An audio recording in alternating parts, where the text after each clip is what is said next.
Parashat Kitse. Reino do Leão.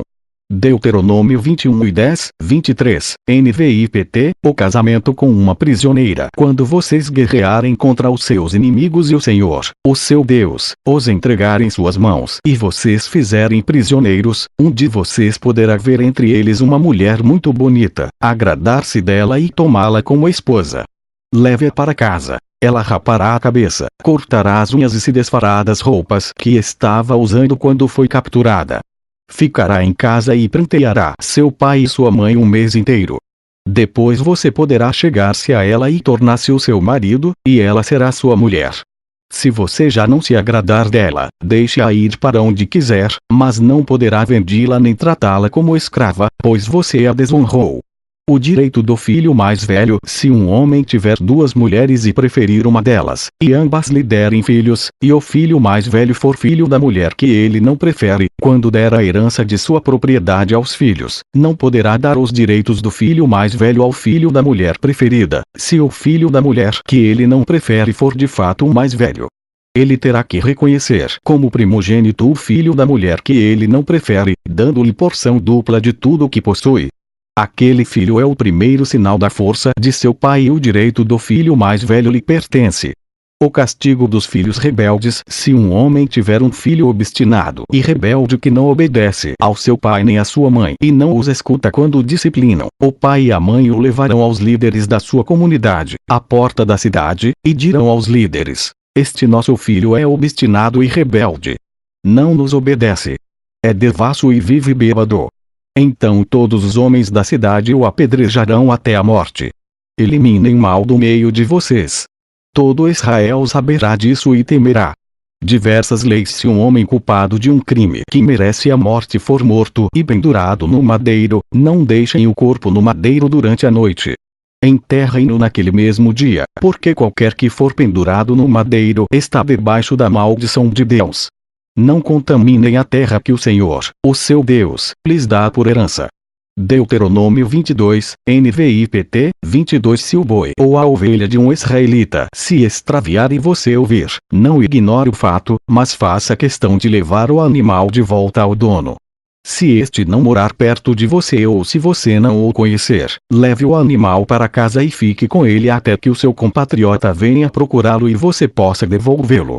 Faça o mesmo com o jumento, com a capa e com qualquer coisa perdida que encontrar. Não ignore o fato. Se você ver o jumento ou o boi de um israelita caído no caminho, não o ignore. Ajude-o a pôr o animal em pé. A mulher não usará roupas de homem, e o homem não usará roupas de mulher, pois o Senhor, o seu Deus, tem aversão por todo aquele que assim procede. Se você passar por um ninho de pássaros, numa árvore ou no chão, e a mãe estiver sobre os filhotes ou sobre os ovos, não apanhe a mãe com os filhotes. Você poderá apanhar os filhotes, mas deixe a mãe solta, para que tudo vá bem com você e você tenha vida longa. Quando você construir uma casa nova, faça um parapeito em torno do terraço, para que não traga sobre a sua casa a culpa pelo derramamento de sangue inocente, caso alguém caia do terraço. Não plante dois tipos de semente em sua vinha. Se o fizer, tanto a semente que plantar como o fruto da vinha estarão contaminados. Não are a terra usando um boi e um jumento sob o mesmo jugo. Não use roupas de lã e de linho misturados no mesmo tecido. Faça borlas nas 4 pontas do manto que você usa para cobrir-se. As violações do casamento. Se um homem casar-se, depois de deitar-se com a mulher, rejeitá-la e falar mal dela e difamá-la, dizendo: casei-me com esta mulher, mas quando me cheguei a ela, descobri que não era virgem. O pai e a mãe da moça trarão aos líderes da cidade, junto à porta, a prova da sua virgindade. Então o pai da moça dirá aos líderes: dei a minha filha em casamento a este homem, mas ele a rejeita. Ele também a difamou e disse: descobri que a sua filha não era virgem. Mas aqui está a prova da virgindade da minha filha. Então os pais dela apresentarão a prova aos líderes da cidade, e eles castigarão o homem. Aplicarão a ele a multa de 100 peças de prata, que serão dadas ao pai da moça, pois aquele homem prejudicou a reputação de uma virgem israelita. E ele não poderá divorciar-se dela enquanto viver. Se, contudo, a acusação for verdadeira e não se encontrar prova de virgindade da moça, ela será levada à porta da casa do seu pai e ali os homens da sua cidade a apedrejarão até a morte. Ela cometeu um ato vergonhoso em Israel, prostituindo-se enquanto estava na casa de seu pai. Eliminem o mal do meio de vocês. Se um homem for surpreendido deitado com a mulher de outro, os dois terão que morrer, o homem e a mulher com quem se deitou. Eliminem o mal do meio de Israel. Se numa cidade um homem se encontrar com uma jovem prometida em casamento e se deitar com ela, levem os dois à porta daquela cidade e apedrejem-nos até a morte. A moça porque estava na cidade e não gritou por socorro, e o homem porque desonrou a mulher do outro homem. Eliminem o mal do meio de vocês. Se, contudo, um homem encontrar no campo uma jovem prometida em casamento e a forçar, somente o homem morrerá. Não façam nada à moça, pois ela não cometeu pecado algum que mereça a morte. Este caso é semelhante ao daquele que ataca e mata o seu próximo, pois o homem encontrou a moça virgem no campo, e, ainda que a jovem prometida em casamento gritasse, ninguém poderia socorrê-la.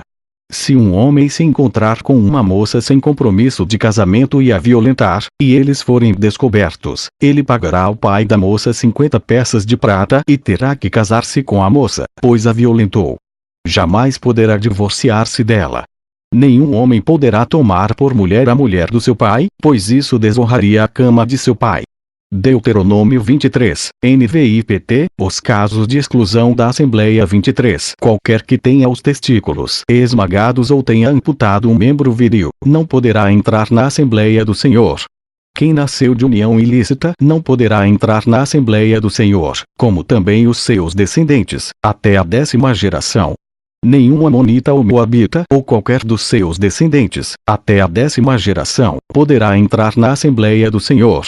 Pois eles não vieram encontrar-se com vocês com pão e água no caminho, quando vocês saíram do Egito. Além disso convocaram Balaão, filho de Beor, para vir de Petor, na Mesopotâmia, para pronunciar maldição contra vocês.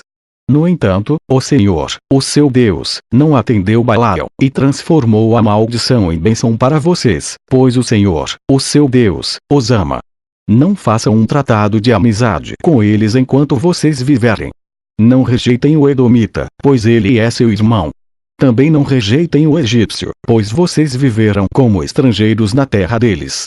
A 3ª geração dos filhos deles poderá entrar na Assembleia do Senhor.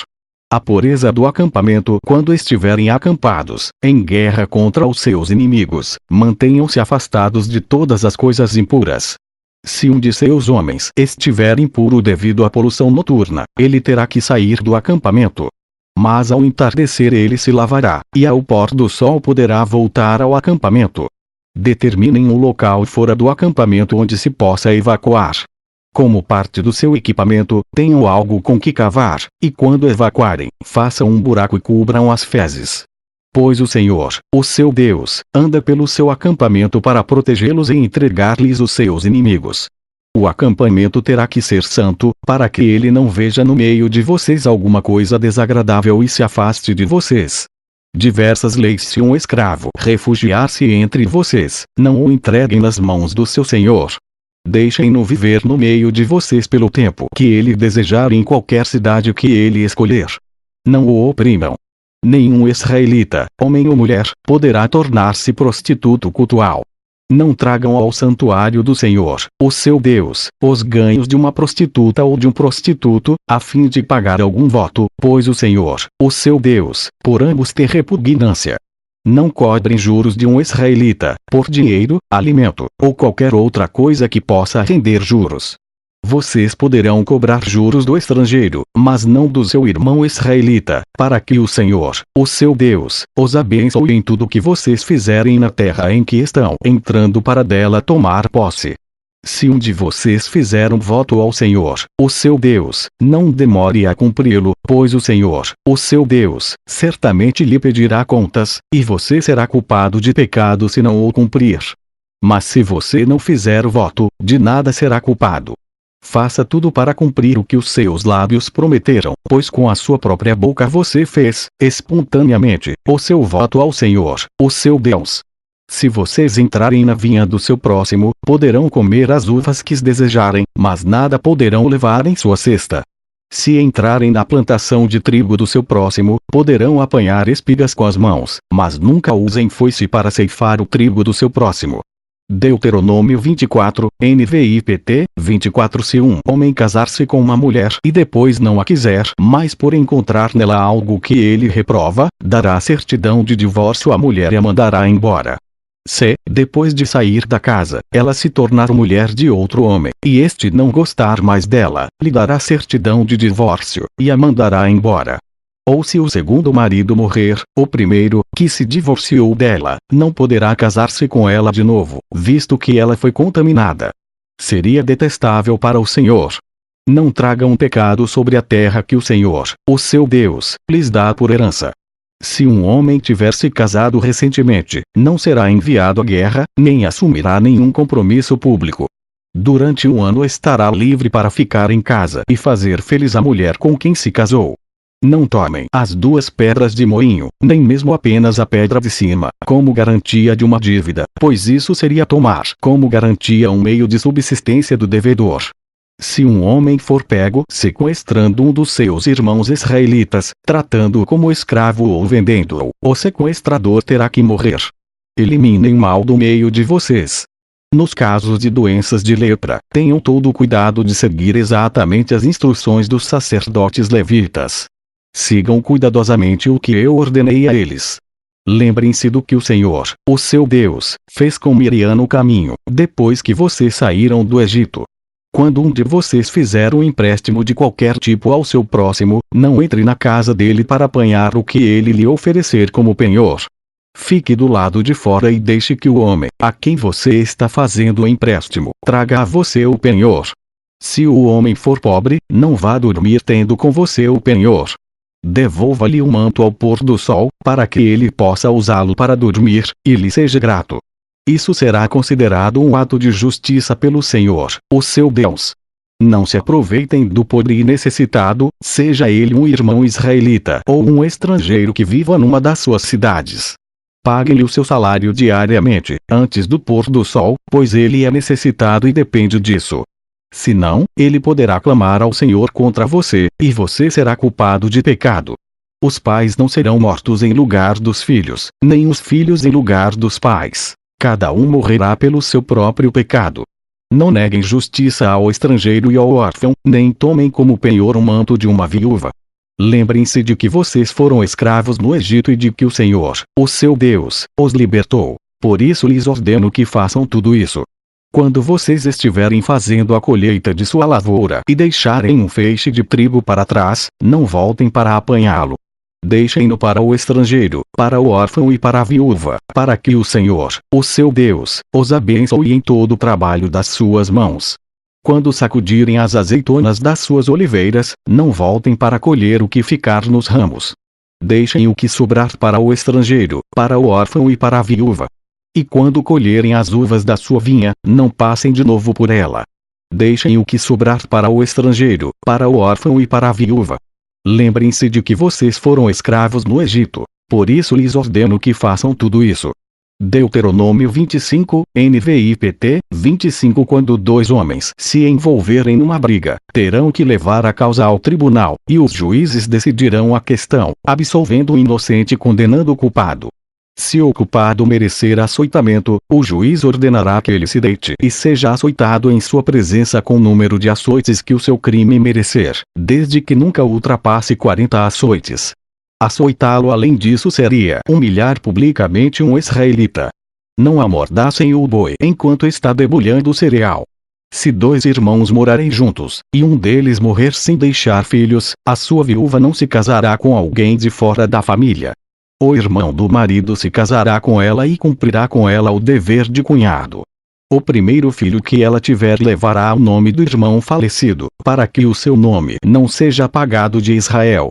Se, todavia, ele não quiser casar-se com a mulher do seu irmão, ela irá aos líderes do lugar, à porta da cidade, e dirá: o irmão do meu marido está se recusando a dar continuidade ao nome do seu irmão em Israel. Ele não quer cumprir para comigo o dever de cunhado. Os líderes da cidade o convocarão e conversarão com ele. Se ele insistir em dizer: não quero me casar com ela, a viúva do seu irmão se aproximará dele, na presença dos líderes, tirará uma das sandálias dele, cuspirá no seu rosto e dirá: é isso que se faz com o homem que não perpetua a descendência do seu irmão. E a descendência daquele homem será conhecida em Israel como a família do descalçador. Se 2 homens estiverem brigando, e a mulher de um deles vier para livrar o marido daquele que o ataca e pegá-lo pelos órgãos genitais, cortem a mão dela. Não tenham piedade. Não tenham na bolsa 2 padrões para o mesmo peso, um maior e outro menor. Não tenham em casa 2 padrões para a mesma medida, um maior e outro menor. Tenham pesos e medidas exatos e honestos, para que vocês vivam muito tempo na terra que o Senhor, o seu Deus, lhes dá. Pois o Senhor, o seu Deus, detesta quem faz essas coisas, quem negocia desonestamente. Lembrem-se do que os amalequitas lhes fizeram no caminho, quando vocês saíram do Egito. Quando vocês estavam cansados e exaustos, eles se encontraram com vocês no caminho e eliminaram todos os que ficaram para trás. Não tiveram temor de Deus. Quando o Senhor, o seu Deus, der a vocês o descanso de todos os inimigos ao seu redor, na terra que ele lhes dá para dela tomarem posse como herança, vocês farão que os amalequitas sejam esquecidos debaixo do céu. Não se esqueçam. Isaías 53, NVI-PT, 53. Quem creu em nossa mensagem? E a quem foi revelado o braço do Senhor? Ele cresceu diante dele como um broto tenro, e como uma raiz saída de uma terra seca. Ele não tinha qualquer beleza ou majestade que nos atraísse, nada havia em sua aparência para que o desejássemos. Foi desprezado e rejeitado pelos homens, um homem de dores e experimentado no sofrimento. Como alguém de quem os homens escondem o rosto, foi desprezado, e nós não o tínhamos em estima. Certamente ele tomou sobre si as nossas enfermidades e sobre si levou as nossas doenças. Contudo nós o consideramos castigado por Deus atingido e afligido.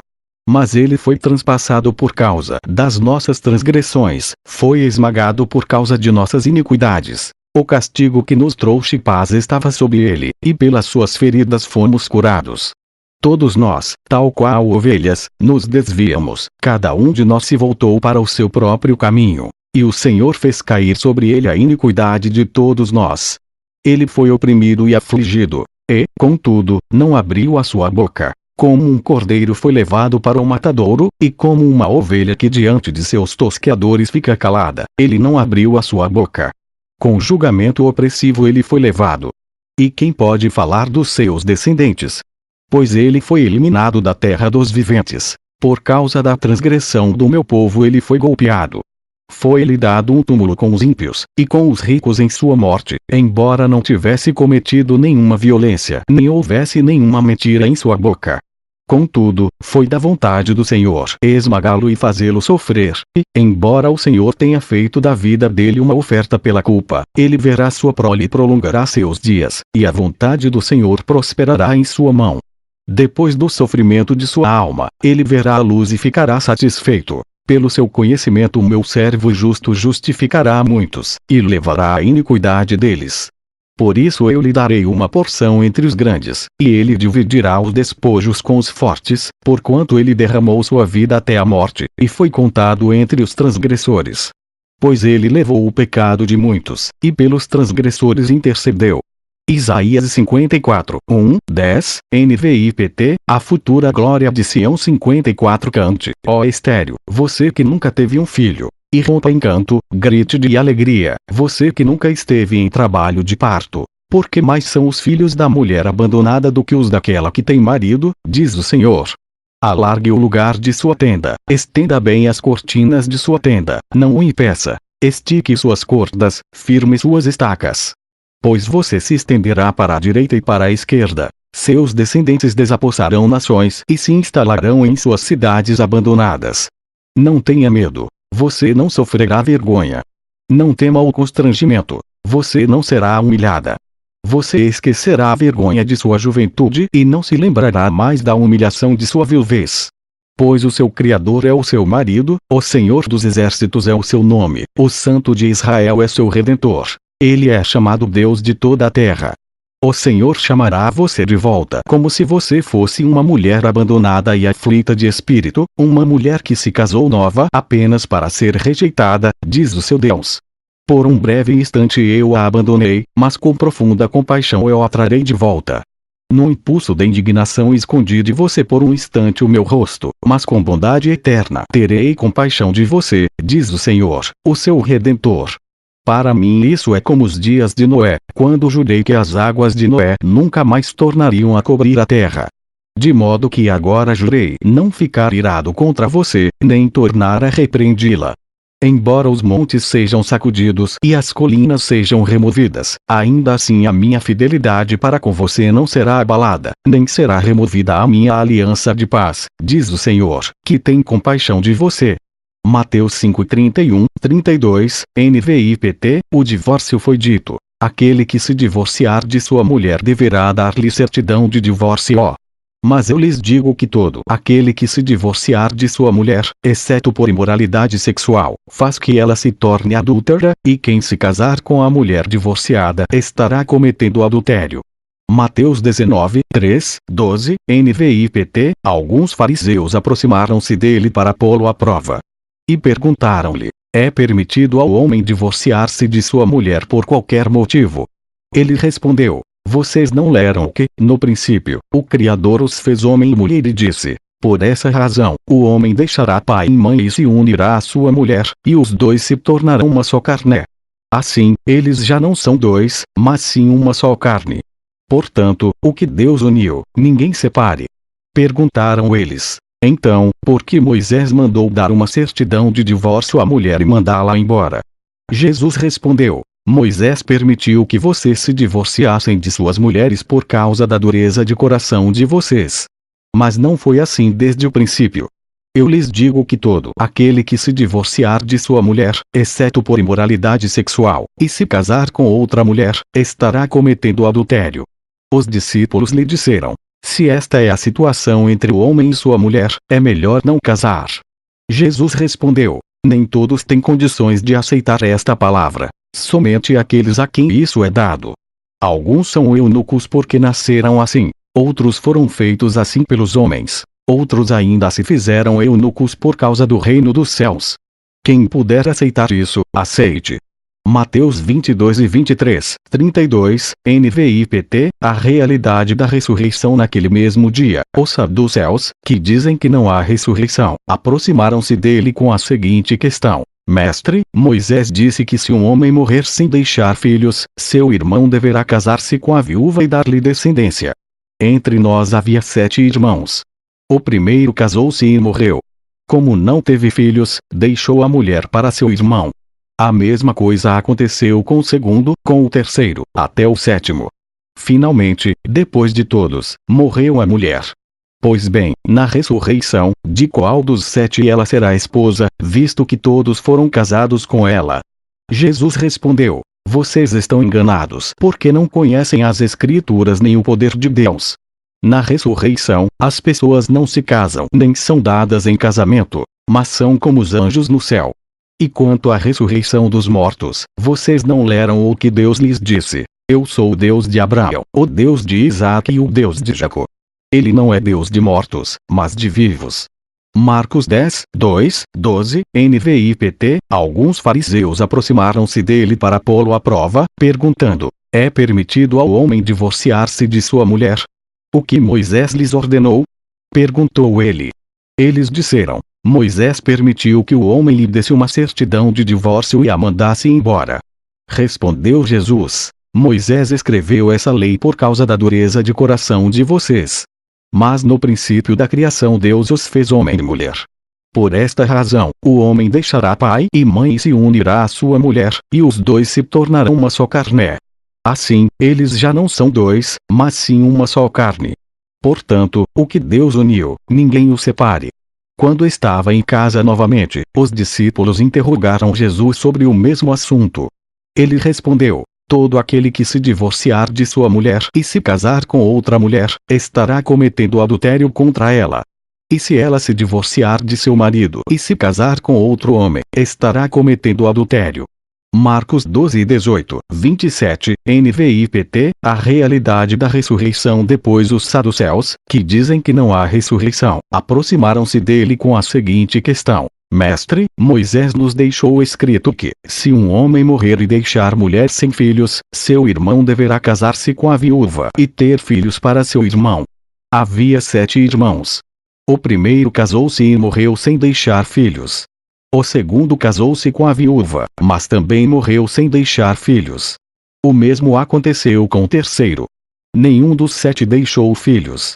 Finalmente, morreu também a mulher. Na ressurreição, de quem ela será esposa, visto que os 7 foram casados com ela? Jesus respondeu: Vocês estão enganados. Pois não conhecem as Escrituras nem o poder de Deus. Quando os mortos ressuscitam, não se casam nem são dados em casamento, mas são como os anjos nos céus. Quanto à ressurreição dos mortos, vocês não leram no livro de Moisés, no relato da sarça, como Deus lhe disse: Eu sou o Deus de Abraão, o Deus de Isaque e o Deus de Jacó. Ele não é Deus de mortos, mas de vivos. Vocês estão muito enganados.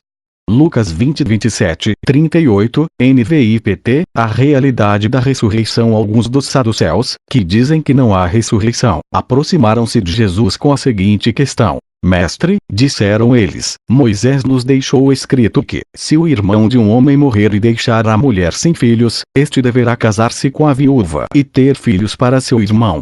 Havia 7 irmãos. O primeiro casou-se e morreu sem deixar filhos. O segundo e o terceiro e depois também os outros casaram-se com ela, e morreram os 7 sucessivamente, sem deixar filhos. Finalmente morreu também a mulher. Na ressurreição, de quem ela será esposa, visto que os 7 foram casados com ela? Jesus respondeu: Os filhos desta era casam-se e são dados em casamento, mas os que forem considerados dignos de tomar parte na era que há de vir e na ressurreição dos mortos não se casarão nem serão dados em casamento, e não podem mais morrer, pois são como os anjos. São filhos de Deus, visto que são filhos da ressurreição. E que os mortos ressuscitam, já Moisés mostrou, no relato da sarça, quando ao Senhor ele chama Deus de Abraão, Deus de Isaque e Deus de Jacó. Ele não é Deus de mortos, mas de vivos, pois para ele todos vivem. 1 Coríntios 9, 4, 18, NVI-PT, não temos nós o direito de comer e beber? Não temos nós o direito de levar conosco uma esposa crente como fazem os outros apóstolos, os irmãos do Senhor e Pedro? Ou será que só eu e Barnabé temos direito de receber sustento sem trabalhar? Quem serve como soldado à própria custa? Quem planta uma vinha e não come do seu fruto? Quem apacenta um rebanho e não bebe do seu leite? Não digo isso do ponto de vista meramente humano. A lei não diz a mesma coisa. Pois está escrito na lei de Moisés: não amordace o boi enquanto ele estiver debulhando o cereal. Por acaso é com bois que Deus está preocupado? Não é certamente por nossa causa que ele o diz. Sim, isso foi escrito em nosso favor. Porque o lavrador quando ara e o debulhador quando debulha, devem fazê-lo na esperança de participar da colheita. Se entre vocês semeamos coisas espirituais, seria demais colhermos de vocês coisas materiais? Se outros têm direito de ser sustentados por vocês, não o temos nós ainda mais. Mas nós nunca usamos desse direito. Ao contrário, suportamos tudo para não colocar obstáculo algum ao Evangelho de Cristo. Vocês não sabem que aqueles que trabalham no templo alimentam-se das coisas do templo, e que os que servem diante do altar participam do que é oferecido no altar. Da mesma forma, o Senhor ordenou àqueles que pregam o Evangelho, que vivam do Evangelho. Mas eu não tenho usado de nenhum desses direitos. Não estou escrevendo na esperança de que vocês façam isso por mim. Prefiro morrer a permitir que alguém me prive deste meu orgulho. Contudo, quando prego o Evangelho, não posso me orgulhar, pois me é imposta a necessidade de pregar. Ai de mim se não pregar o Evangelho. Porque, se prego de livre vontade, tenho recompensa. Contudo, como prego por obrigação, estou simplesmente cumprindo uma incumbência a mim confiada. Qual é, pois, a minha recompensa? Apenas esta: que, pregando o Evangelho, eu o apresente gratuitamente, não usando, assim, dos meus direitos ao pregá-lo. Gálatas 3, 9, 14, NVI-PT, assim, os que são da fé são abençoados junto com Abraão, homem de fé. Já os que se apoiam na prática da lei estão debaixo de maldição, pois está escrito: maldito todo aquele que não persiste em praticar todas as coisas escritas no livro da lei. É evidente que diante de Deus ninguém é justificado pela lei, pois o justo viverá pela fé. A lei não é baseada na fé. Ao contrário, quem praticar estas coisas, por elas viverá. Cristo nos redimiu da maldição da lei quando se tornou maldição em nosso lugar, pois está escrito: maldito todo aquele que for pendurado no madeiro. Isso para que em Cristo Jesus a bênção de Abraão chegasse também aos gentios, para que recebêssemos a promessa do Espírito mediante a fé. 1 Timóteo 5:17, 18, NVI-PT, os presbíteros que lideram bem a igreja são dignos de dupla honra,